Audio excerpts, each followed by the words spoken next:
Abonnez-vous sur Dérision.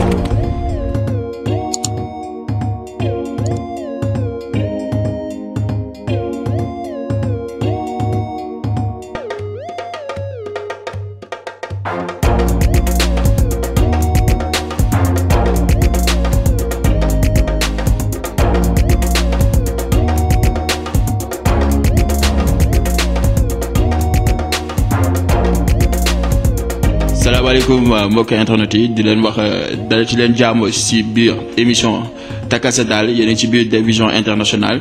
tey nag dañoo indi ki nga xam ne mooy docteur Bande FM mi ngi faj ñëpp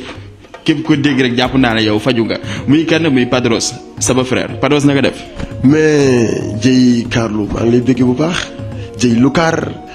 di bëgg bu baax waa Dérision internationale di nuyu seen ay téléspectateurs. di nuyu du ma ne sax site internet dina mën a am télévision la quoi voilà ñu ci gis suñu bopp. yaa ngi ciy gis sa bopp kon loolu leer na gars yi Padros mi ciy gis boppam Padros tey dañoo ñëwoon seet si la nekk à l'aise fas yéene toog waxtaan ak yow gis nañ li nga jot a def ci li nga xam ne mooy studio rajo bi toj nga ko tasaare nga entrée bi gars yi yëpp a ngi ci barde xam nga ba pare ñuy gis auditeurs yi auditrices yi gars yi ñu ngi dugg di ko gérer muy nice tey nag dañoo ñëwoon pour waxtaan ak yow. ci li nga xam ne mooy sa carrière ci li nga xam ne mooy ci wàllum animation bi Padros fan la dooree. Padros mu ngi dooree ci ay xumbal ay ngénte ay tànnbeer ba après mu commencé animer ay discothèque internationale ci Poitiers avant DJing laa doon def quoi DJing di mixé moom laa doon def. DJing laa doon def di mixé ci c'est-à-dire pas mal de boîtes yu nekk fii Dakar Dakar yu ancien boîtes yi jot naa jaar ci boîte yu bëri après ma ni pourquoi pas mu mën a dugg ci rajo quoi pour mën a exprimer li nekk ci man talent bu doon làqatu la grâce ak benn opérateur téléphonique moom moo tax moo mën a exprimer wu xam ni am na voix radiophonique xam ni war naa mën a dugg ci média quoi. ok ñu gis ne jaar nga ci li nga xam ne mooy fuuréer yi jaar ci dugg ci rajo yi mën nañ xam ban rajo nga njëkk a commencé. maa ngi commencé Jokko FM de Rufisque juste après ma dem fële Oxygène Pikine après Zik FM bi mu soogee ubbi 1 an et demi juste après Zik FM stagiaire RFM 4 mois après Africa 7 3 ans. Africa 7 Walfadjri 3 ans après Walfadjri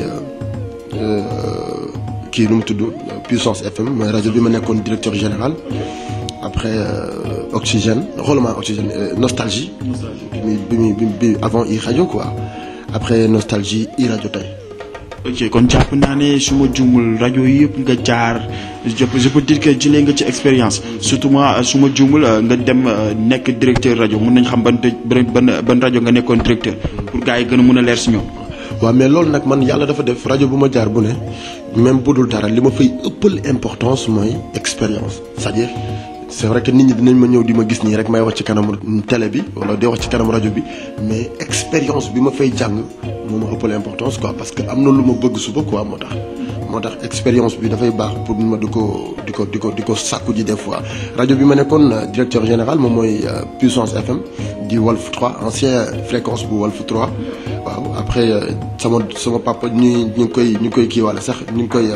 fàttali ko waale suñu papa Sidy Lamine Niass di ko ñaanal suñu borom yàlla woy fa suuf ci kawam doomam moom ba moon rajo bi muy Cheikh Niass di ko nuyu moom Cheikh moom mooy directeur général bu actuellement bu Walfadjri PDG bi bokk Cheikh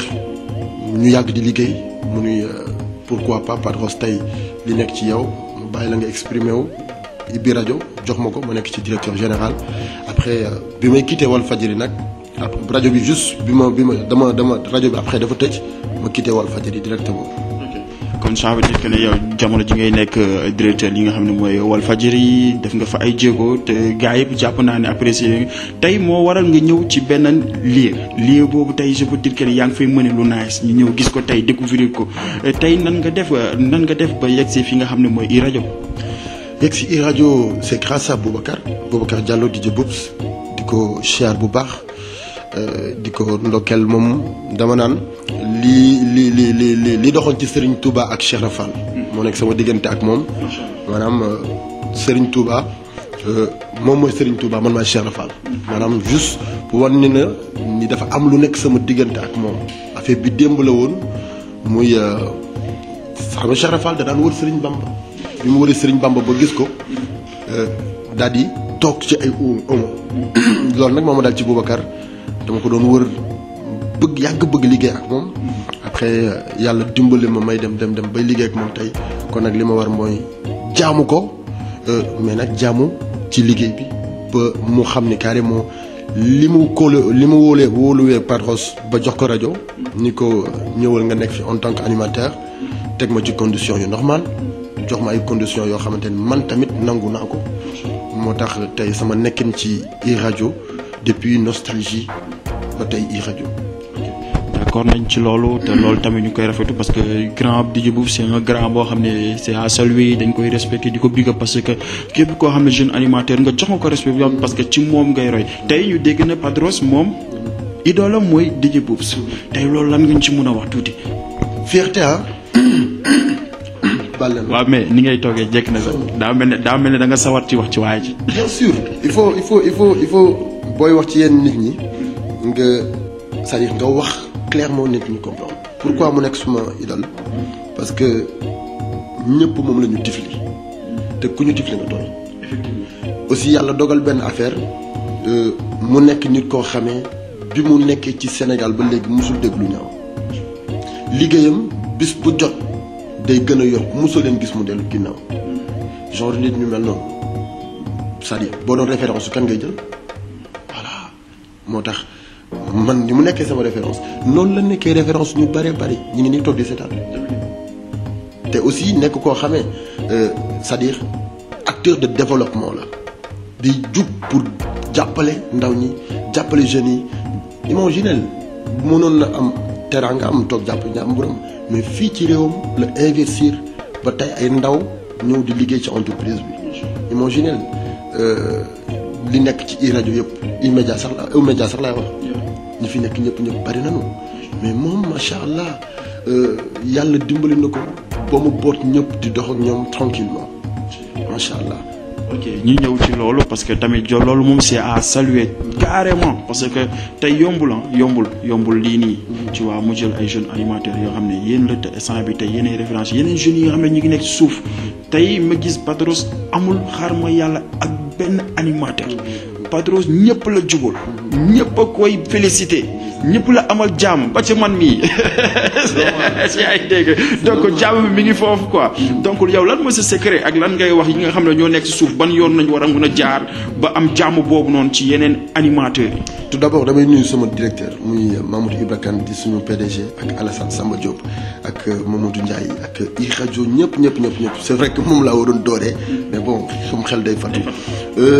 loolu nag du sax secret bu may jàpp ni kat secret bu làqatu la man yàlla daf ma bind man ku ma gis c'est-à-dire gëw ma ni sax man am naa noonu quoi sérieusement nag gëw ma ni sax am naa noonu dëgg la nit du ñàkk noonu parce que yaa Rasulillah sax gën gi mu def amoon na ko mais man mënuma jàpp ni am na ak ko ma bañal dara billaahi wallahi barki Serigne Bamba des fois sax damay toog ba ci yàgg sax ma naan man est-ce que ni may doxee nii baax na moo tax mënuma gëm ni am naa sax noonu wala dara boo demee nag ba bokk ak nit génération bokk ak nit liggéey bi lan ngeen war a def pour déggoo ñi ma bokkal liggéey bi yëpp ñii suma ay mag lañu ñii suma ay référence lañu ñii suma ay xarit lañu ñii suma ay c'est-à-dire ñoo bokk benn génération amul concurrence bu ma def sama bopp man benn animateur concurrence ante ma ko parce que man sama liggéey moo ma amal importance li may def moo ma amal importance maa ngi koy def les Sénégalais ñu ngi ko aimé bon c'est l'essentiel quoi. kon ça veut dire que ne jot na leer ci ñi nga xam ne ñooy animateurs yi ñuy suivre te bëgg Padros safoo Padros amuñu xaar ma yàlla ak benn Padros seen doomu ndey gi nii moom tamit dégg ngeen li mu wax donc Padros ñu ñëw ci li nga xam ne mooy côté communication Padros dafa bokk say projet donc loolu lan nga ci mën a wax yan jéego nga ciy dox ba xam impliqué si ay jeunes parce que jamono ji dafa nekk loo xam ne benn dañ ko war a yaatal ñëpp jot ci est-ce que actuellement yaa ngi koy yaatal ba mu yaatu pour jeunesse bi. surtout nag jeunesse bi nga xam ne ñooy yëngu ci wàllu métier. man ni ma c'est vrai que xale la mais nag dama yàgg ci télévision ak rajo bientôt ma def ci 12 ans mois de septembre bii nii 2019 laay def 12 ans de carrière yàlla daf maa dimbali bëgguma sax wax loolu quoi ñu bari tey ñu ngi ci télévision ñu ngi ci rajo dox naa ci jéego peut-être dama naan sax ñenn ñi maa tax ñu dugg ci rajo maa tax ñu dugg ci télé ñenn ñi maa leen formé c'est-à-dire bari na te tey ñu ngi leen xam partout au Sénégal duma ci lim tur kenn des fois sax dañuy toog ci télé bi naan waaw maa ngi gërëm diw parce que moo tax kër mën leen non loolu doxul sama diggante yow li ci war mooy li ma sama yaay di wax rek chaque jour naa ma boo mënee rek mën leen c'est-à-dire boo amee sa poche dimbaleel soo mënee ci sa mën-mën dimbaleel maanaam ku mën da ngay mën leen. mais ci loolu noonu ngay wax noonu dama bëgg nga jël sa temps yéen ñi nga xam ne yéen a ñuy suivre li nga xam mooy Dvision International dama bëgg ngeen déglu partie bi nga xam ne moom la Padros di joxe parce que c'est très important parce que am na ñu bëri ñoo xam ne bon dañuy foog ne ñoo mën. te alors que borom bët bi rëy bi rek moom moo mën quoi donc côté boobu bëgg nga ñëwaat ci bu baax pour gars yi dégg ko bu baax quoi. bon mooy li ma wax comme mooy nit bu mënee day mën le tey DieyloCar yàlla suñu borom am na lu mu def ci yow te am na ci ku mu ko deful te moom mi ngi bëgg bu ñëwee ba ci yow ñaan la wala nga am ci yow yaakaar def ci loo mën ah man de fàttaliku ma ku ñëw ci man ni ma Padros nangam sangam même bu ma ko mënul dinaa la teg ci kon ñi la kat ah jaaral fii duggal fii génnal fii defal lii après nga wax ma maanaam ñii seetaan ak ku mënti doon ak ci loo mënti nekk boo mënee mën leen c'est l'essentiel. ok donc gars yi c'est l'essentiel ngeen teg ko foofu par rapport ak li ma gis parce que y a certains animateurs yoo xam ne respecté wuñu li nga xam ne mooy nombre animation yow loolu lan nga ciy sànni sa kàddu. fii ñi fi rek respecté wul norme animation yi sax léegi dafa bari parce que rajo Sénégal moo changé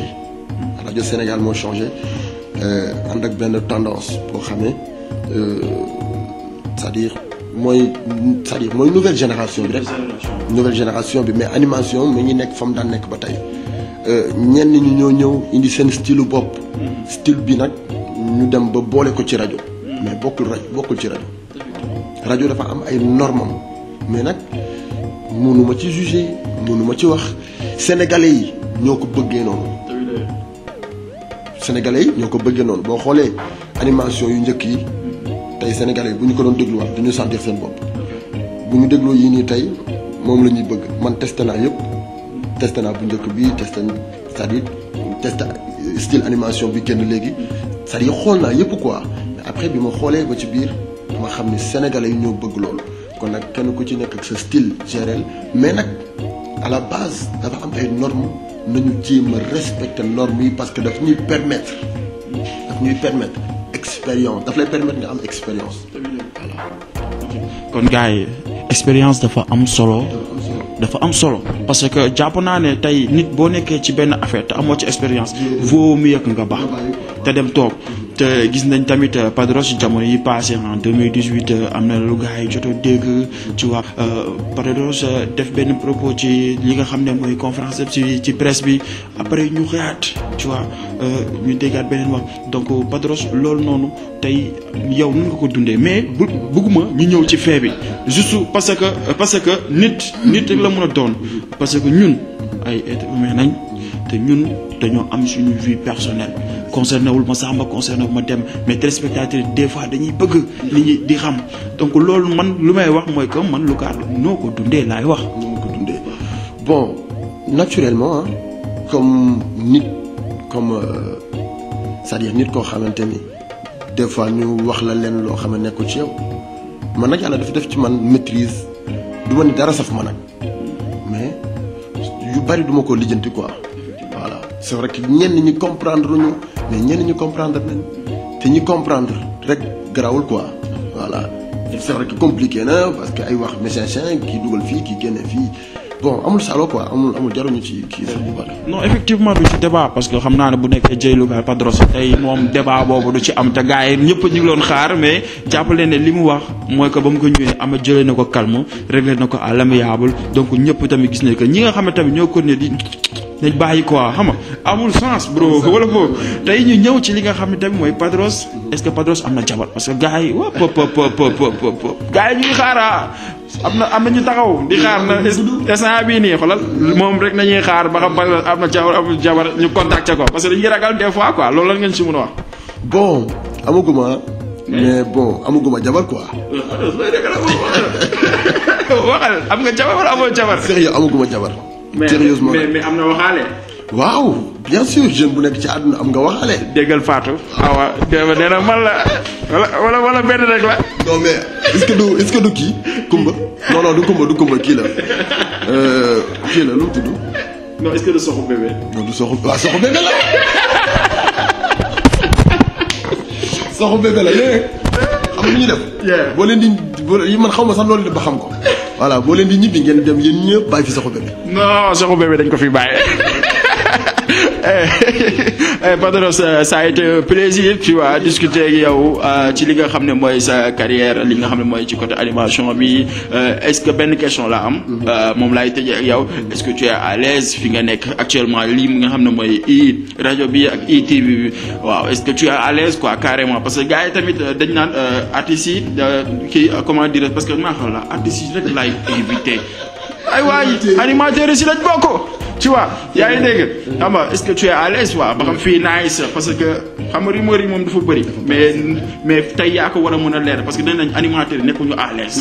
fi ñuy nekk conditions yi baaxul te sànq dégg naa nga ne fii macha allah. donc dama bëgg tamit nga confirmer waat loolu pour que ñoom ñu xam ne carrément que ne Padros moom tey fi mu nekk mi ngi à l'aise tu vois. musuma nekkee ci benn rajo wala ci benn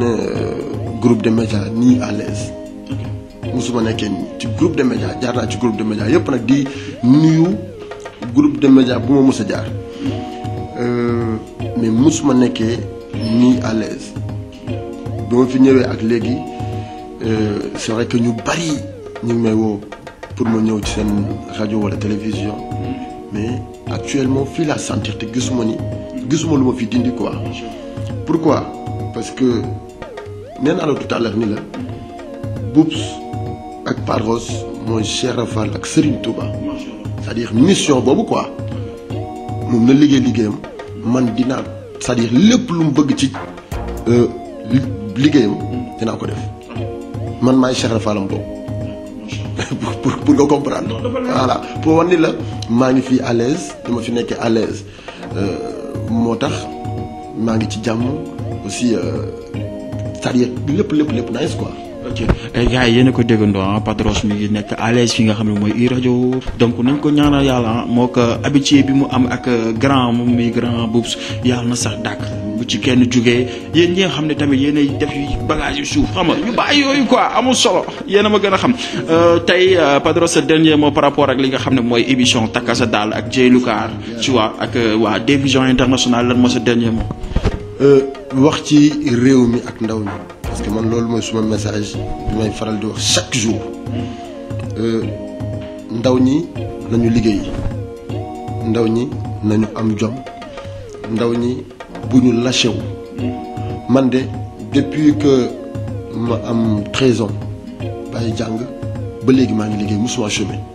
su ma leeree ni lii may def nii sax maa ngi ci xaw a dellu ginnaaw dinaa tëdd guddi jot xool beneen système bi may def pour mën a gën a avancer pour gën a am jom pour gën a nekk ci sama bopp man parce que ëllëgu réew mi ndaw ñee ko yore. voilà kon nag. voilà Alassane dafa am jom. moo tax damay bëgg xale bu am jom man ni ngeen may gisee xale bu tuuti la samay at tollul c'est-à-dire bariwul mais ñoom sama jumeau nga moo tax ci jom fulla ak fayda rek laay nekk bëgguma réew mi dégg ma ci lenn donc nag comme que loolu mi ngi ci man dama koy yéene ndawi réew mi li mooy message bi nga xamante ni à tout moment fu ma mënti dem dama koy véhiculer voilà di ko wax pour réew mi quoi di la remercier Dieye Lukaar macha allah di rafetlu sa liggéey nangu nanu vraiment bu ñu duggee ci des visions bu ñu gisee émission yëpp nice quoi te lii la ñu bëgg animateur bu généreux animateur boo xamante ni day jege Sénégalais yi quoi voilà parce que boo ko defee rek daf lay permettre nga c'est-à-dire nga am existence ci li ngay def. En tout cas ñu ngi lay encourager di gërëm bu baax waa Dvision. c'est-à-dire liggéey bu am qualité dañu ko soxla. moo tax tout à l'heure ma ni réew mi nangu nanu parce que ñu ngi dugg ci Dvision di seetaan ñu ngi xool émission Dieyou Car ñu ngi gis sa ay question doo poser question bu tegul fenn doo poser question boo xam ne da ngay frustrer sa invité te c'est important nit ki boo ko invité nga mettre ko à l'aise macha allah seen ay matériel man bi ma gisee affaire yi sax ma ne waa mais lii xanaa du affaire bu 26 minutes quoi ndekete yow bon c'est normal c'est important lii même bu dee 1 minute la mettre leen ko en valeur parce que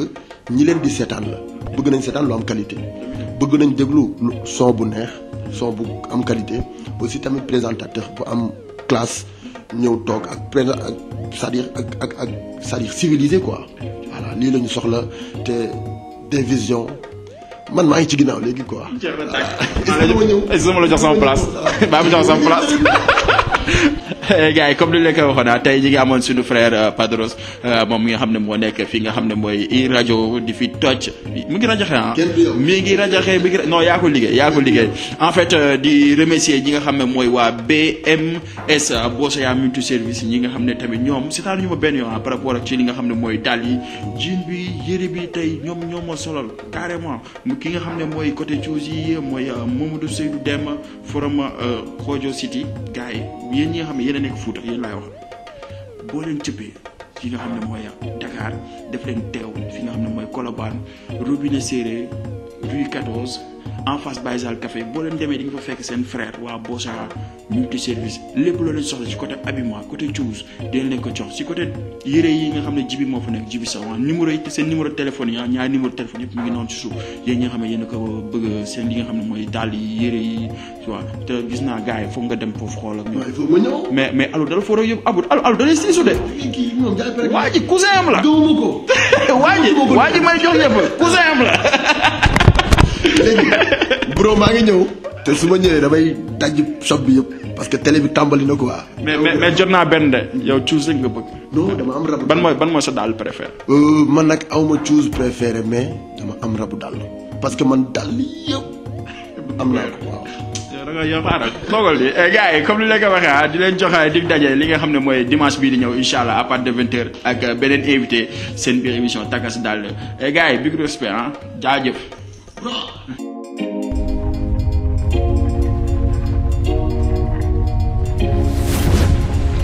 Abonnez-vous sur Dvision.